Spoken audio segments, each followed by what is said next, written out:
설날 잘 보내고 있고 잘 보내고 계십니까? 신학대학원 입학할 때 우리 논술을 담당했던 목사님이 계십니다. 그 목사님이 이제 국문학과 출신이라서 명절 때마다 시 한 편을 꼭 이렇게 보내옵니다. 그래서 오늘 이제 그 시를 한번 읽어드리고 말씀 전하겠습니다. 이게 또 설과 관계된 거라서 제목이 그리움, 이름은 김정구.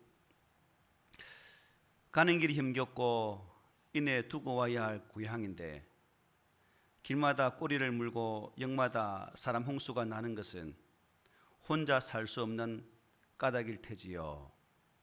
금으로도 병으로도 살 수 없는 그리움이기에 서로가 낯을 대하고서야 나을 수 있는 병이기에 기다리는 마음도 찾아가는 마음도 사무칠 수밖에 없어요. 한 쌍에 둘러앉아 나누는 떡국 속에 행복의 진국이 가득할 수밖에요 라는 내용입니다. 어때 이렇게 행복이 가득했습니까? 진국을 드셨습니까? 명절을 맞이할 때마다 계속 느끼는 게 뭐냐면, 어르신들은 죄송하지만 나이가 들면 들수록 옛날의 추억이랄까 그런 모습들은 점점 사라지고, 어떻게 표현해야 되죠? 참 삭막해진다 할까요? 왜냐하면 주변에서 계속 이제 관계들이 이렇게 쭉쭉 끊어지고 이제 어른 세대가 사라지면서 더 축소되어지는 그런 느낌 때문에 명절을 맞이할 때마다 그런 느낌이 들어요. 이번에는 명절은 어떻게 보냈냐면요, 설날 아침에 몇 시까지 잤게요? 푹 잤습니다. 그냥 푹 잤습니다. 그래서 다른 날 같으면 뭐 집에 누가 와 있으면 그나마 일찍 서둘러 할 건데 늦지막하게 일어나서 아침 건너뛰고 과일 몇 조각과 냉동실에 얼려있던 모닝빵 3개를 꺼내어서 데펴 먹고, 그것으로 이제 잠시 지내다가 12시 땡과 함께 밥을 먹었던 설날. 참 어찌 보면 빈약하고 보잘것없고 볼품없는 설날 아침이었지만 그래도 나름 쉼이 있는 그러한 설날 아침이었다 하는 생각이 듭니다. 우리 문대 서울에 있는 자녀들은 온다고 몇 시간 걸려 차 타고 왔겠지만 또 올라갈 때도 걱정이겠지만, 이런 먼 거리들을 오고 간다는 것은 방금 읽은 시처럼 그리움, 고향에 대한 그리움, 부모에 대한 그리움, 그러한 것들 때문에 가는 길 오는 길 괴로워도 우리가 길을 떠난다는 사실이죠. 안 가신 분들은 또 그런 부분도 약하겠죠. 어쨌든 이런 명절을 통해서 가정 안에서 가족 간에 모처럼 만난다는 그 사실 앞에 또 감사가 되기도 합니다. 저희 자녀들은 한 녀석도 오지 못했습니다. 부모 입장에서는 서운하더라고요. 지가 아무리 바빠도 그렇지. 이번 주에 설날 끝나면 바로 수련회, 두 놈 다 수련회가 있어가지고 임원이다 보니까 준비하고 계획하다 보니까 아빠 갈 수가 없어요 그러더라고. 쏙은 알이지만 어쩌하냐 준비해야지 하고 넘어가 버렸습니다. 그래서 새끼 울도 못하고 보지도 못하고 보냈던 이런 아쉬움이 있는 설날. 그래도 설날 행복하셨습니까? 제 눈빛이만 이렇게 쭉 펼쳤네요. 그래서 우리가 이런 만남 속에, 가정 속에 기쁨만 있고 아픔은 다 묻어두는 그런 모습들이 있으면 좋겠습니다. 느헤미야를 보고 있는데 또 오늘 본문은 이스라엘 백성들이 하나님 앞에서 회개하고 또 결단하면서 우리가 하나님 앞에 이렇게 살겠습니다 라고 다짐하는 그러한 내용의 말씀입니다. 9장에 살폈던 것처럼 이스라엘 백성들은 하나님께서 그들의 고통의 압제에서 구원하여 주시고 애굽에서 구출하사 광야로 인도하시고 또 가나안 땅으로 인도하는 여정들 속에서 40년 동안 돌보시고 광야에서 만나와 미추라기를 주시고 반석을 깨뜨리사 물을 내시며 또 하나님 약속하신 가나안 땅에 들이심으로 그 땅 속에서 하나님의 선민의 백성으로의 삶을 살도록 인도하시는 과정들을 9장에서 자세하게 수술하면서 그런 하나님 은혜가 끊임없이 선민인 이스라엘 백성들을 향해서 다가왔지만 이스라엘 백성들은 그 하나님의 부어주신 은혜에도 불구하고 그 은혜 앞에 온전히 반응하지 못했던 과거의 모습을 회상하면서 자신의 죄는 물론이거니와 조상들의 죄까지 낱낱이 고백하면서 하나님 앞에서 우리는 새롭게 살겠습니다라는 결단의 모습으로 나갔던 그러한 장면이 우리가 지난 9장에서의 모습이었습니다. 결국 9장에서는 우리가 새롭게 하나님 앞에 결단하고 결단된 그 마음들을 어떻게 표현할까? 그래서 많은 사람들이, 리더들이, 지도자들이 선명날인하고 선명한 것들을 봉해서 놔두는 그런 일들을 보게 되어졌죠. 그래서 지난주 보았던 9장 38절의 말씀이었습니다. 우리가 이 모든 일로 말미암아 이제 견고한 언약을 세워 기록하고 우리의 방백들과 레위 사람들과 제사장들이 다 인봉하나이다 하였느니라고 말씀하셨습니다. 과거의 짐을 털어버린다는 것, 하나님 앞에서 바르지 못했던 그러한 것들을 끊어버리고 새롭게 출발한다는 것. 아마 여러분도 신앙생활을 하시면서 생각하겠지만 결코 쉽지 않은 그런 결단의 모습입니다. 하지만 이스라엘 백성들은 그러한 아픔이 있었고 고통이 있었음에도 불구하고 하나님 은혜 가운데서 서기를 원했고 또 그것을 통해서 그들은 하나님께 바르게 나가기를 원했다는 것입니다. 그래서 신앙생활은 가장 중요한 게 뭐냐면 결단이 무엇으로 삶의 자리로 나타날 때에 비로소 바른 결단이 될 수 있다는 사실을 깨닫게 되죠. 그러므로 우리 꾸미는 성도들도 항상 하나님의 은혜 앞에 설 때마다 바른 진리가 무엇인지를 가슴으로 느끼지 말고 삶의 자리에서 나의 삶의 모습으로 보여주는 자리까지 나가기를 소망합니다. 우리 주님께서 말씀하셨죠. 진리를 알지니 너희 진리가 너희를 자유롭게 할 것이다 라고 말씀하셨습니다. 무슨 의미냐면 말씀을 떠났던 이스라엘 백성들 이제 결단하고 회개함을 통해서 그들이 다시금 하나님 안으로 들어온다는 것은 그동안 알지 못했던 그 하나님 은혜가 새로웠다는 겁니다. 에스라를 통해서 증거되어지는 그 말씀에 푹 빠져서 시간 가는 줄 모르고 하루 종일 서서 말씀을 들었던 그 은혜의 경험들, 말씀을 떠났을 때는 그 말씀으로 들어가는 것이 짐이고 힘듦이고 어려움이었지만 그 은혜를 경험한 이스라엘 백성들에게는 진정한 자유의 은혜가 임했다는 사실입니다. 말씀이 우리에게 짐이 아니고 그 말씀이 우리에게 무게를 억누르는 그런 것이 아니라 진정한 자유를 주는 힘이 있구나라는 은혜를 경험했기 때문에 그들은 이제 말씀으로만 살겠습니다라고 고백했다는 사실입니다. 그러므로 오늘 이 시대에 우리들도 하나님 말씀 안에서 우리 성령님 주시는 그 뜨거운 가슴, 그 뜨거운 열정의 은혜를 사모하면서 벅찬 감격과 기쁨으로 그 말씀이 주는 은혜를 늘 사모하면서 우리 또한 아름다운 믿음의 그 사람의 그 아름다운 걸음들을 걸어낼 수 있는 그 자리까지 나아가는 그런 성도들이 되시기를 바랍니다. 자, 오늘 1절 한번 볼게요. 그 인봉한 자는 하가라의 아들 총독 느헤미야와 시드기야라고 기록해 주고 있습니다. 1절부터 쭉 27절까지 이제 뭐가 나옵니까? 이름이 계속 나옵니다. 이름 쫙 나오죠. 여기 보면 가장 먼저 서명한 사람이 느헤미야입니다. 그 다음에 시드기야. 시드기야는 느헤미야의 직속 서기관으로 볼 수 있죠. 그리고 2절부터 8절까지는 21명의 제사장 이름이 나옵니다. 그리고 그 뒤를 이어서 9절부터 13절까지는 17명의 레위인들의 명단이 나오고 있죠. 더 나아가서 이들의 헌신을 따라서 14절부터 27절에서는 백성들의 우두머리들이 나옵니다. 44명이죠.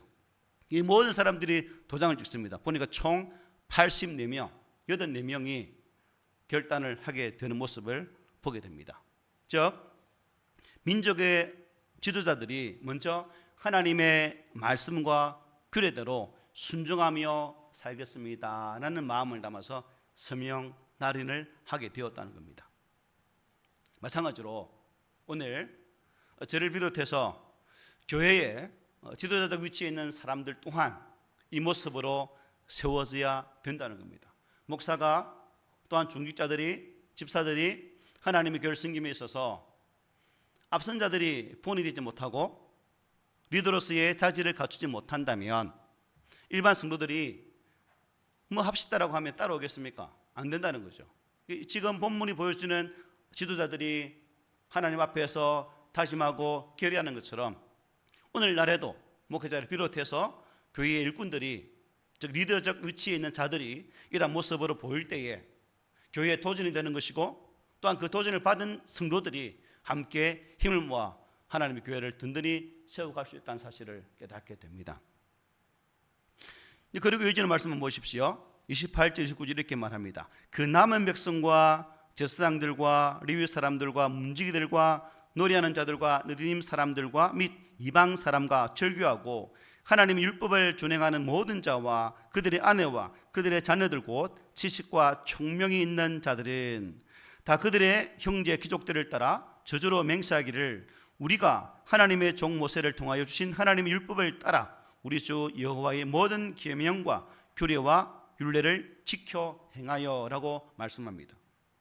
지도자들이 말씀대로 살아가기로 시작했을 때 남은 백성들은 어떻게 해요? 언약서에 서명은 하지 않았지만 그 언약에 동참할 것을 맹세하고 있다는 겁니다. 우리도 리더들처럼 따라서 그 약속에 함께 하겠습니다는 다짐입니다. 이 지도자들의 솔선수범이 남아있는 자들에게 선한 동기부여가 되어서 그들을 옳은 길로 인도하게 되었다는 거죠. 자, 그리스도 안에서 진정으로 거듭난 하나님의 백성들은 하나님의 말씀을 깨닫고 동의하는 것으로 끝내서는 안 된다는 겁니다. 마음으로 그렇지, 맞아요, 아멘 하는 것으로 끝나서는 안 된다는 겁니다. 말씀을 지켜 행함으로 삶을 바꾸어 가야 된다는 거예요. 하나님의 말씀대로 살아가려고 정말 몸부림치는 그러한 모습을 가진 자가 진정한 언약 백성의 모습이다 하는 것입니다. 어떻습니까? 말씀대로 살아가기 위해서 삶의 자리에서 몸부림칩니까? 치열하게 싸우십니까? 그 모습이 하나님 거룩한 언약 백성의 모습이다 라는 것을 꼭 기억했으면 좋겠습니다. 자, 그렇다면 이 이스라엘 백성들이 하나님의 그 말씀 안에서 살아가려는 그 목적이 무엇일까요? 왜 이들은 종되었던 곳에서 해방되어 본토로 돌아와서 예루살렘 성전을 다시 짓고 성벽을 다시 짓는 이 과정들 속에서 왜 이러한 다짐까지 하게 되었을까? 왜요? 왜일까요? 바로 구별입니다. 하나님의 택한 백성으로서 구별되어진 삶을 살겠습니다라는 다짐이죠. 구별을 다른 말로 말하면 거룩입니다. 하나님의 거룩함처럼 저희들 또한 거룩한 주의 백성이 되겠습니다라는 마음의 다짐이라는 거예요. 그들은 이제부터는 하나님의 백성으로서 이방인들과 구별되어서 거룩한 백성으로 살아 이 땅에 하나님의 뜻을 이루어 나갈 수 있는, 또 하나님의 그 마음 합한 자로 살아가는 그러한 저희가 되겠습니다는 것이 이 결단 속에 목적이 담겨 있다는 겁니다. 자, 그렇다면 여러분, 그들이 했던 약속, 언약이 무엇일까요? 그들이 결단했던 내용이 무엇일까요? 먼저 30절 보십시오. 우리 함께 읽어볼까요? 시작. 우리의 딸들을 이 땅 백성에게 주지 아니하고 우리 아들들을 위하여 그들의 딸들을 데려오지 아니하며. 아멘. 자, 이방 백성과 구별되기 위해 첫째로 언약하는 약속이 이방인과 혼인하지 않겠습니다라는 약속입니다. 여기서 이스라엘 백성이 이방 사람과 결혼하지 않다는 것은 무슨 의미일까요? 인종차별일까요? 인종차별이 아니죠. 무슨 의미일까요? 종교적인 문제입니다. 하나님 앞에서 구별된 백성으로 살기 위해서는 하나님의 언약 안에 있는 백성끼리 함께 모여 가정을 이루는 그 모습, 이게 필요하다는 것입니다. 여러분, 여호와 하나님께서 가나안 땅을 그들에게 주시면서 그들에게 명령한 말씀이 무엇입니까? 가나안 땅에 거주하는 7 족속들을 철저하게 진멸할지니라 말씀하셨어요. 왜 내가 너에게 그 땅에 거하는 족속들을 진멸하라고 말씀했느냐? 하나님 말씀하시기를 너희가 나를 버릴까 염려함으로 라고 성경은 증거합니다. 즉 무슨 의미냐? 그 가나안 땅에 팽배했던 우상 문화, 하나님이 주인 되신 그런 문화가 아닌 그야말로 우상에 찌들어 있는 그 문화에 이 이스라엘 백성들이 당연히 들어가면 그 문화에 예속되길 뻔했기 때문에 그들의 상태를 너무나 잘 아셨기 때문에 야, 들어가면 다 없애라고 말씀하신 거예요. 바로 이 결혼이 바로 그런 문제거든요. 실제로 여러분, 이스라엘 백성들이 이방 여인들과 결혼했을 때에 이방 민족들이 그들에게 강제로 이스라엘 백성들에게 야, 우상 섬겨, 우상을 숭배해야 되라고 말했습니까? 아니에요. 자연스럽게 자신들 스스로가 그 우상 문화에 빠져들었고 우상을 숭배하는 자리까지 나아갔어요. 혼합적인 이 모습은 결국 그들의 분명한 정체성을 상실하게 되었다는 겁니다. 내가 누구인가? 나는 어떤 사람인가? 내가 왜 이 자리에 서서 하나님을 경배하는 그 자리에 서 있는가에 대한 분명한 정체성을 상실하게 되어진 계기가 이방 여인의 이방 자녀들의 그러한 것들과 결혼을 했기 때문에 나타난 결과라는 사실입니다. 결국 우상 숭배에 빠져버리니까 어떤 결과가 나옵니까? 그들의 주도권을 완전히 상실하죠. 그 땅에 가나안 땅에 거하면서 가나안 땅의 주인으로서 삶을 살아야 되지만 가나안 땅 주민들이 인도하는 대로 따라갈 수밖에 없는 그러한 처지가 되고 말았다는 것입니다. 그러므로 우리 이 말씀을 보면서 우리 또한 결단해야 되겠죠. 나는 예수 믿는 사람으로서 어떠한 가정을 꾸려나가고 하나님 말씀으로 나의 가정을 이렇게 세워가겠노라는 이 분명한 결단이 우리에게 있어야 된다는 사실입니다. 여러분, 이 구별보다 더 큰 헌신은 없어요. 뭐라고요? 구별되어지는 것보다 더 큰 하나님께서 기뻐하시는 게 없다는 겁니다. 내가 거룩하니 너희도 거룩할지니라 말씀하셨어요. 하나님께서 원하시는 바 그 길을 걷다 보면 하나님께서 가장 기뻐한다는 겁니다. 결혼은 결국 구별을 전제로 해야 된다 하는 사실을 깨닫게 되죠. 그래서 우리 그리스도인들은 세상에서 구별되어져야 됩니다. 어떤 자리에 있든지 우리는 구별되어야 합니다. 우리의 삶 속에 악이 들어오는 이유는 구별된 삶을 살지 않기 때문이에요. 구별된 삶을 살 때 우리는 세상의 표적이 될 수도 있습니다. 지탄의 대상이 될 수도 있습니다. 왜 그래야만 하냐? 예수 믿는 사람 꼭 표를 내도 꼭 표를 낸다는 소리 들을 수 있습니다. 그럴지라도 그것이 하나님이 기뻐하시는 길이라면 우린 기꺼이 어떻게 해요? 그 길을 믿음으로 나가야 된다는 사실입니다. 우리가 우리의 삶을 구별하기로 결정하는 그 순간부터 전능하신 하나님의 손이 우리를 보호하시고 인도하심을 믿으시기를 바랍니다. 아멘. 자, 이어지는 말씀 31절 한번 보세요. 혹시 이 땅 백성이 안식일에 물품이나 온갖 곡물을 가져다가 팔려고 할지라도 우리가 안식일이나 성일에는 그들에게 사지 않겠고 7째 해마다 땅을 쉬게 하고 모든 빚을 탕감하리라고 말씀해요. 무슨 말이에요? 뭘 지키겠다는 겁니까?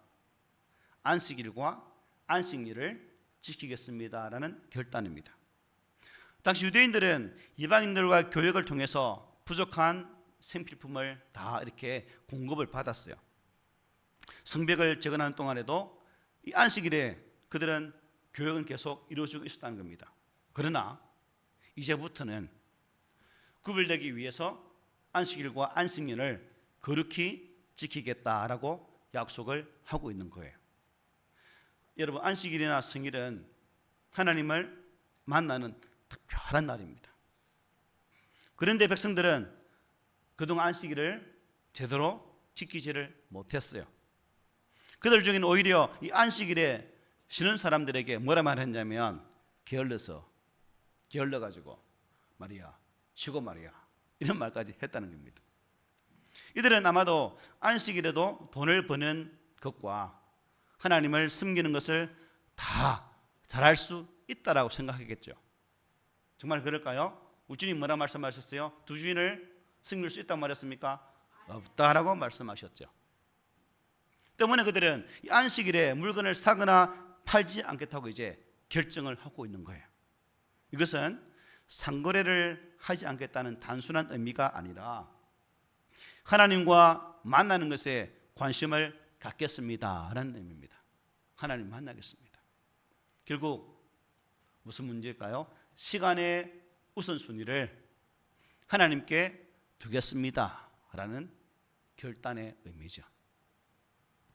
주일을 통해서 여러분 모르겠습니다. 여러분들은 아까 찬양 인도할 때도 김 선생님 말씀하셨는데 주일을 통해서 우리가 얻을 수 있는 게 최소한 무엇이 있을까요? 예배를 통해서 첫째 영적인 회복이 있죠. 또한 쉼을 통해서 육체적으로 회복할 수도 있습니다. 나아가 만남을 통해서 관계 또한 회복할 수가 있죠. 이러한 유익이 있다는 겁니다. 그러므로 영육의 안식과 관계를 회복하기 위해서는 주일을 주일답게 지킬 수 있는 그러한 믿음의 자세가 있어야 된다는 거예요. 뿐만 아니라 그들은 안식년도 지키겠다고 맹세를 하고 있습니다. 안식일을 지키는 것보다 안식일을 지키는 게 더 쉬울까요? 어려울까요?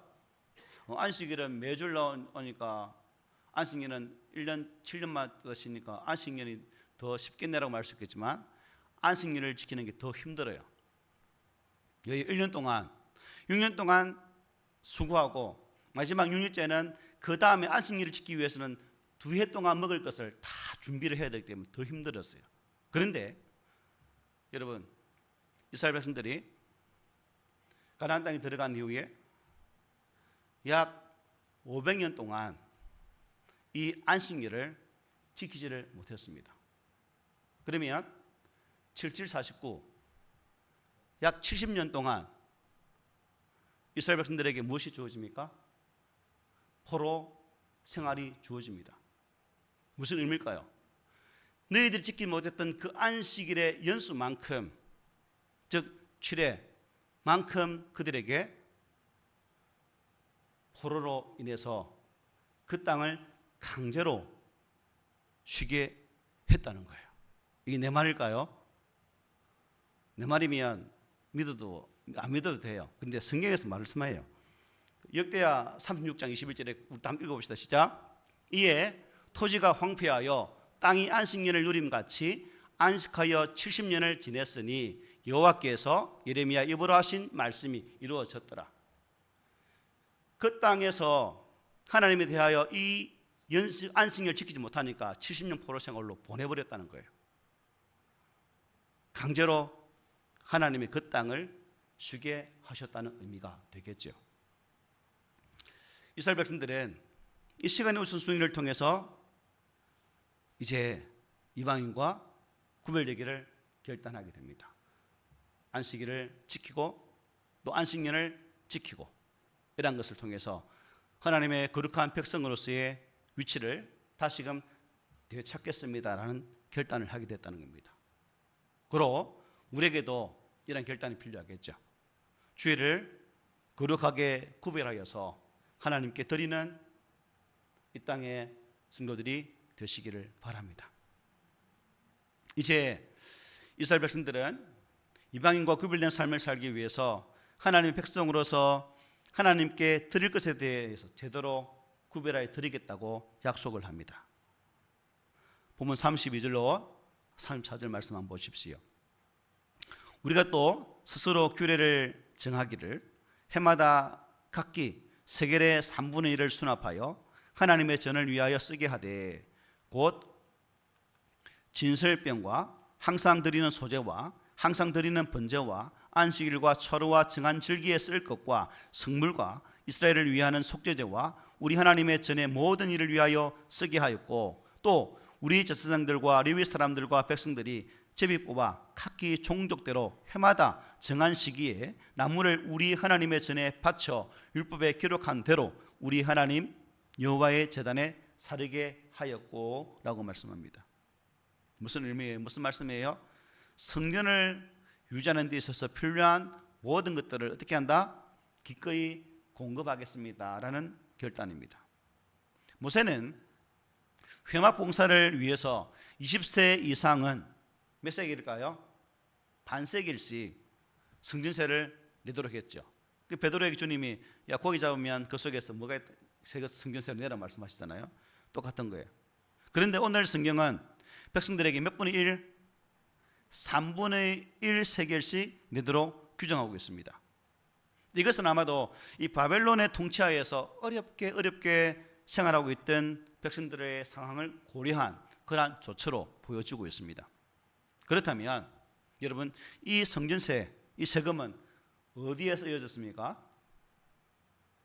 성전에서 하는 모든 사역에 쓰여지도록 했다는 겁니다. 오늘날 따지면 하나님의 교회에서 일어나는 모든 사역을 위해 사용되어졌다는 거예요. 여기서 우리는 이들의 맹세 가운데 예배와 교회 사역을 위한 후원이 포함되어 있어야 된다는 사실을 보게 됩니다. 하나님의 백성들은 할 수 있다면 예배와 사역을 위해 적극적으로 후원을 해야 된다는 겁니다. 그리고 예전의 말씀 보십시오. 35절부터 37절 전반부입니다. 해마다 우리 토지 소산의 만물과 각종 과목의 첫 열매를 여호와의 전에 드리기로 하였고 또 우리의 맏아들들과 가축의 처음 난 것과 소와 양의 처음 난 것을 율법에 기록된 대로 우리 하나님의 전으로 가져다가 우리 하나님의 전에서 섬기는 제사장들에게 주고 또 처음 익은 밀의 가루와 그 제물과 각종 과목의 열매와 새 포도주와 기름을 제사장들에게로 가져다가 우리 하나님의 전에 여러 방에 두고라고 말씀하죠. 뭘 준다는 거예요? 땅에 처음 솟아 첫 열매를 하나님께 드리겠습니다라는 약속입니다. 이 첫 열매라는 것은 무슨 의미일까요? 가장 좋은 것이라는 의미가 담겨 있습니다.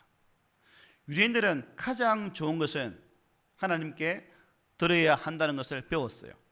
그리고 그들은 먼저 그렇게 살아왔습니다. 그런데 가나안 땅에 들어가서 그 땅에 종속되어 살다 보니 이러한 하나님께 대한 관계가 깨어지고 만 것입니다. 그래서 다시금 이제 그러한 모습으로 드리겠다는 것입니다. 가장 먼저 수확한 곡식과 포도주와 기름을 제사장에게 가져갑니다. 그러니까 성전 봉사를 위해서뿐 아니라 성전 봉사에 헌신한 사람들을 위해서 이것을 위해 드리는 거죠. 하나님 나라의 사역과 그 종들을 위해서 백성들이 드려야 했던 것은 그들이 수확한 가장 좋은 것이었다는 겁니다. 이처럼 하나님께서 하나님께 드리는 것은 내가 가장 귀한 것이어야 돼. 나에게. 지금 백성들은 가장 귀한 것을 하나님께 드리겠다고 맹세하고 있는 거죠. 하나님의 땅으로 예루살렘으로 돌아오게 하신 하나님, 70년의 포로 생활을 종식시키고 하나님의 성전을 회복하고 성벽을 짓게 하신 이후 하나님의 말씀 안에서 회개하고 그 회개 속에 결단이 이어진 그 모습, 하나님께서 가장 기뻐하시는 가장 좋은 것을 드리겠습니다는 고백입니다. 이어지는 37절 하반절과 39절 상반절 한번 보십시오. 또 우리 산물의 11조를 레위 사람들에게 주리라 하였나니 이 레위 사람들은 우리의 모든 성읍에서 산물의 11조를 받는 자임이며 레위 사람들이 11조를 받을 때에는 아론의 제사장 한 사람이 함께 있을 것이요 레위 사람들은 그 11조의 10분의 1을 가져다가 우리 하나님의 전 곳간의 여러 방에 두되 곧 이스라엘 자손과 레위 자손이 그제로 드린 곡식과 새 포도주와 기름을 가져다가 성소의 그릇들을 두는 골방 곧 섬기는 제사장들과 문지기들과 노래하는 자들이 있는 골방에 둘 것이라 라고 말씀합니다. 무슨 내용이에요? 11조를 온전히 드리겠습니다는 고백입니다. 다른 지파들은 가나안 땅을 분배받지 못한 레위 지파를 위해서 11조를 내야 했죠. 이것은 레위인들의 생활을 안정시켜서 그들이 하나님을 섬기는 일에 전력을 다할 수 있도록 돕겠습니다라는 고백입니다. 우리 수요일 날 사사기를 공부하잖아요. 미가의 집에 레위인이 오게 됩니다. 레위인 소년. 왜 레위 소년이 떠돌이로 방하게 되어졌죠? 이 관계가 깨져 있었기 때문에. 그래서 미가는 그를 세워서 월정액과 어떠한 곡식과 어떤 것을 주게도 약속하고 그 레위 소년을 자기 가정의 제사장으로 삼는 그 모습이 지금 우리가 사사기 17장, 18장을 통해서 보고 있습니다. 그 장면이죠. 왜 그 장면이 탄생했는가? 이스라엘 백성들이 레위인에 대한 온전한 섬김이 없었기 때문에 그런 결과를 가져왔다는 겁니다. 하지만 이제 이스라엘 백성들은 어떻게 해요? 그 약속을 지키겠습니다 라고 맹세를 하고 있는 거예요. 그리고 39절 하반절 우리 다 함께 읽겠습니다. 시작. 그리하여 우리가 우리 하나님의 전을 버려두지 아니하리라. 아멘. 백성들이 하나님의 전을 버리지 않기 위해서 명시한 것은 세 가지였습니다. 성령 사역을 위한 적극적인 후원, 그리고 성령 사역을 위해서 가장 좋은 것을 바치는 일, 그리고 성령 사역에 봉사하는 자들의 생계를 책임지는 것이었습니다. 이렇게 함으로써 하나님의 성전 모든 사역이 활발하게 돌아가도록 지원하겠다라고 그들이 다짐을 하게 된 것입니다. 자, 그렇다면 여러분, 그들이 이렇게까지 하나님의 성전을 생각한 이유가 무엇일까요? 왜 하나님의 성전을 버려두지 않겠습니다라고 고백하고 있는 것일까요? 그것은 그 성전이 그들의 삶의 중심이었기 때문입니다. 예배드리는 것이 그들의 삶의 중심이었기 때문에 성전을 내버려 두지 아니하며 또 그 성전을 온전히 이루기 위해서 자들이 감당해야 될 그 일들을 하겠습니다라고 지금 언약을 하고 있는 거예요.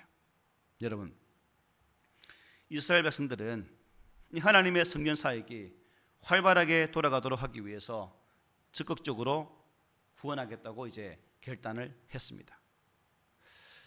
성전 사역을 위해서 가장 좋은 것을 바치고 또 성전에서 봉사하는 일꾼들에게 생계를 책임지겠다고 다짐을 했습니다. 그리고 그들은 그 일을 감당했어요. 오늘날 하나님의 교회도 이 일을 감당해야 됩니다. 앤서니 라빈스는 그의 책 내 안에 잠든 그인을 깨우라는 책에서 이렇게 말을 했습니다. 인간 안에 잠자고 있는 예측할 수 없는 위대한 가능성에 대해서 제시하게 되는데요. 그리고 잠자고 있는 거대한 가능성을 깨우는 두 번째 방법으로 결단을 제시하고 있습니다. 내 안에 잠자고 있는 그인을 깨우기 위해서는 무엇을 해야 된다? 결단을 해야 된다고 말해요. 그리고 무엇보다 목표를 이룸에 있어서 가장 어려운 것은 진정한 결단, 곧 진정한 서약을 하는 것이라고 말합니다. 무엇을 하겠다고 결단함으로 인간 안에 잠자고 있는 그 거인은 잠에서 깨어나서 위대한 일을 할 수가 있다는 겁니다. 말씀 마치겠습니다. 여러분, 이스라엘 백성들이 9장을 통해서 하나님 앞에 온전히 회개하고 결단하였고 그 결단된 마음들이 10장에서 봉인하면서 서약하는 이 모습을 통해 하나님 앞에 언약을 하고 있습니다.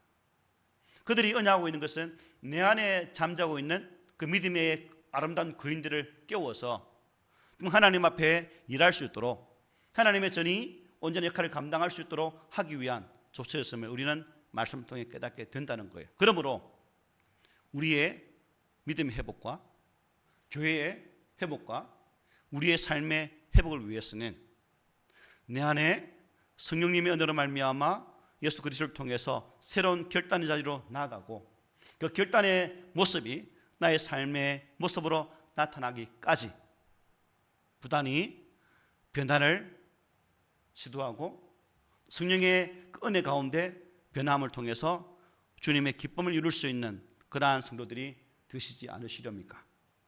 바라기는 수많은 교회 가운데 이제 약 690만 가지 줄여버린 우리 그리스도인들 가운데에 우리는 한 사람입니다. 그러나 무리 속의 한 사람이 아니라 하나님 앞에서의 한 사람, 하나님과 나와의 1:1 만남 속에서의 한 사람이 되셔서 하나님이 지금도 나를 바라보시고 내 안에 하나님의 거룩한 뜻이 이루어지는 것처럼 나와 함께하기를 소망한다는 그 간절한 아버지의 마음을 우리의 가슴에 담아 나의 삶의 자리에서 하나님이 정말 기뻐하실도록 하나님이 나를 구원하신 그 뜻이 정말 하나님 마음에 협조감 될 수 있도록 아름다운 믿음의 삶을 살아낼 수 있는 그러한 거룩한 백성들 되기를 오늘 말씀으로 권면을 드립니다. 아멘.